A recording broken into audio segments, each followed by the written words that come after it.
افسوس که امروز به قدرترین شخص در خاندان شوهرها می باشند. شوهر قدر ندارد، احترام ندارد، به قدر شوهر نمی رسند. باور کنین این زنها تا حد آمدن که پیش شوهر خیستن برای خود عار می دانند. اینا برای خود یک چیزی خیلی ناخوب می شمارن که پیش شوهرش خیزد، لیکن پیش یک مردی بیگانه و پیش یک زنی بیگانه می خیزد.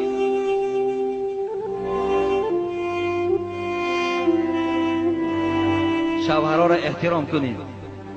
دنیا نه آنقدر دنیای درازی هست. مشکلی در قد دارید و میخواهید قدی بلند داشته باشید، پس این مشکلی حل است. اوزمکس استحصال ترکیه بوده، از 5 تا 10 سانتی متر قد را دراز میکند. درجه بسیارتر هم رزولتات نشان دادگی است. مرحمت بردار، زنگ بزنید و متخصص شرکت شفافرما معلومات بیشتر خوبتر رو به دست